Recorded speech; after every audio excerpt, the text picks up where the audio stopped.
Hello everyone, welcome to our channel এডুকেশনিফাই।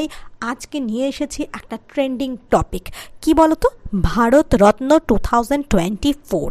এটার ওপরে কিন্তু যে কোনো পরীক্ষায় কিন্তু প্রশ্ন আসছেই এবং আসবেও, তাই আজকে এই টপিকটা নিয়ে আমরা আলোচনা করতে শুরু করব। তাহলে ভিডিওটা শুরু করে ফেলি, কিন্তু একটাই রিকোয়েস্ট, স্কিপ করবে না, কারণ প্রতিটা ছত্রে ছত্রে কিন্তু গুরুত্বপূর্ণ কোশ্চেন অ্যান্সার আছে। চলো শুরু করি।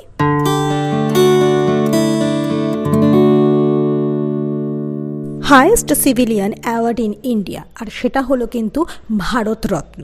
এই ভারতরত্ন কবে থেকে চালু হয়েছিল যদি বলো, তাহলে কবে প্রথম এর সৃষ্টি বলতে পারো 1954 2 জানুয়ারি। কিন্তু যদি অ্যাওয়ার্ড বা অ্যানাউন্স বলো, তাহলে ফার্স্ট অ্যাওয়ার্ডস অ্যানাউন্সড জানুয়ারি 26, 1954।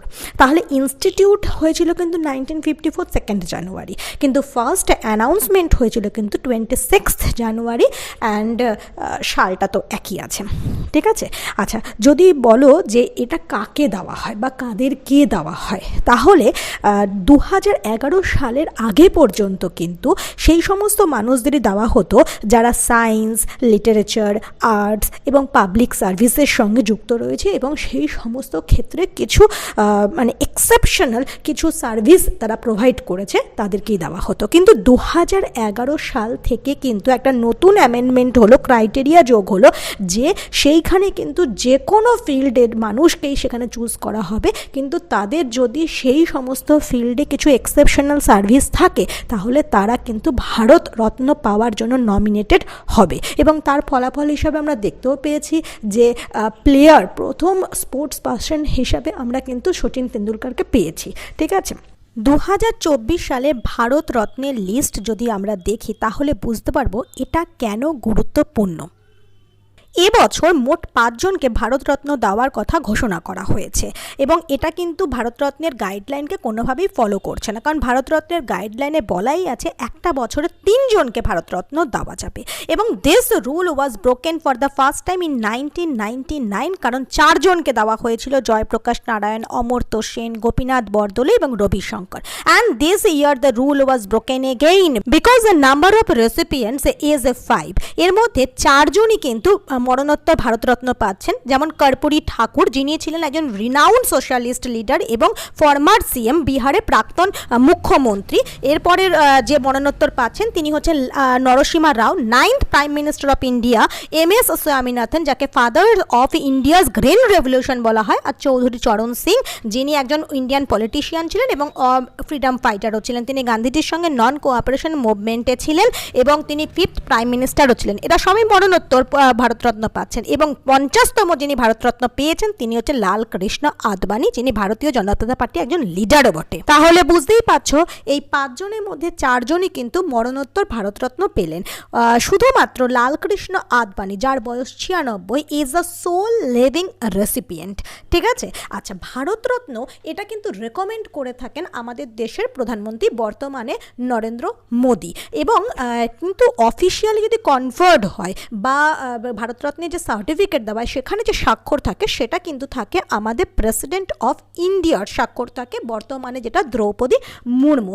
এবং যদি কেউ প্রশ্ন করে বা অনেক সময় আসে প্রশ্ন যে ভারতরত্নে কি দেওয়া হয়ে থাকে, তাহলে তোমরা দেখতেই পাচ্ছ ছবিটা, একটা ব্রোঞ্জের মেডেল যার সামনে লেখা থাকে দেবনাগরিক হরফে ভারতরত্ন, এবং পিছনে থাকে এই স্টেট এমব্লেমটা, ন্যাশনাল এমব্লেমটা থাকে, এবং সেখানেও কিন্তু সত্যমেব জয়তে খোদাই করা থাকে, যেটা দেবনাগরিক হরফে থাকে, আর একটা সার্টিফিকেট দেওয়া হয়, তবে কোনো রকম ক্যাশ প্রাইজ কিন্তু দেওয়া হয় না।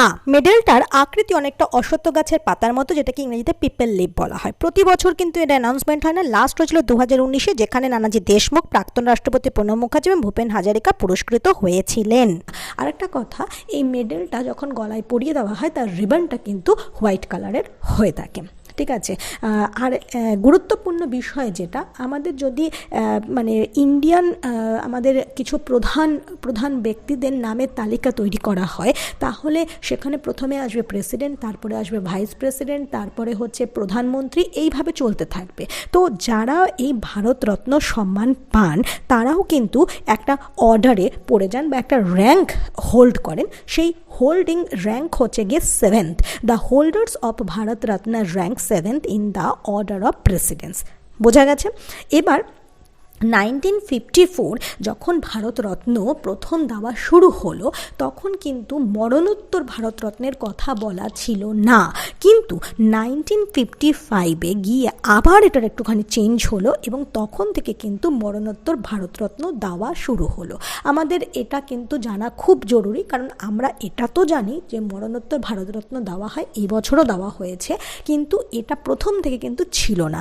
পরের বছর মানে 1954-এ এর ইনস্টিটিউট হয়েছিল, পরের বছর থেকে মানে 1954-এর জানুয়ারি থেকেই কিন্তু মডিফাই হলো এবং সেখানে কিন্তু পস্টুমাসলি অ্যাওয়ার্ডেড ভারত রত্ন এটা কিন্তু যোগ হয়ে গেল। ঠিক আছে, এটা কিন্তু ভীষণভাবে গুরুত্বপূর্ণ।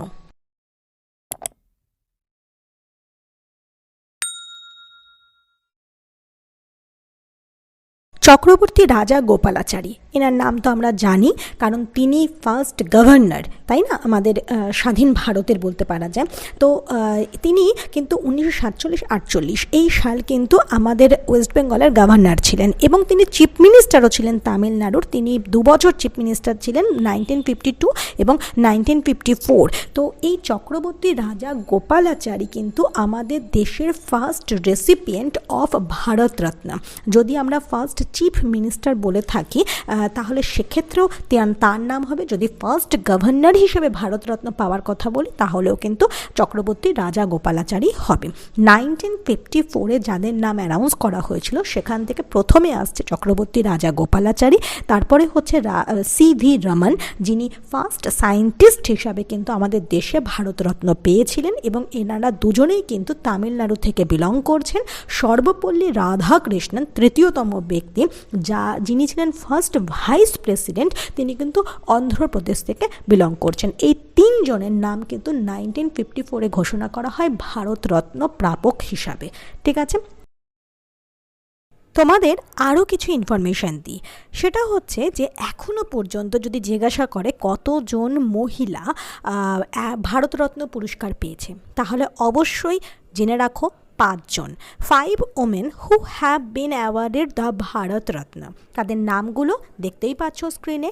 Indira Gandhi 1971, mother Teresa 1980, Aruna Asaf Ali 1997। ইনি কিন্তু ইন্ডিয়ান ফ্ল্যাগ হোস্ট করেছিল কুইট ইন্ডিয়া মুভমেন্টের সময়, মানে 1942-তে কিন্তু ইনি জড়িত ছিলেন, অরুণা আসফ আলী। তাহলে ফ্রিডম ফাইটার হিসেবে এনাকে ধরাই যায়। MS সুব্বলক্ষ্মী 1998-এ, লতা মঙ্গেশকর 2001-এ। এবং বলে রাখি MS সুব্বলক্ষ্মী কিন্তু ফার্স্ট সিঙ্গার অর মিউজিশিয়ান বলতে পারো যিনি কিন্তু তামিলনাড়ুর বাসিন্দা এবং তিনি ভারতরত্ন অর্জন করেছিলেন।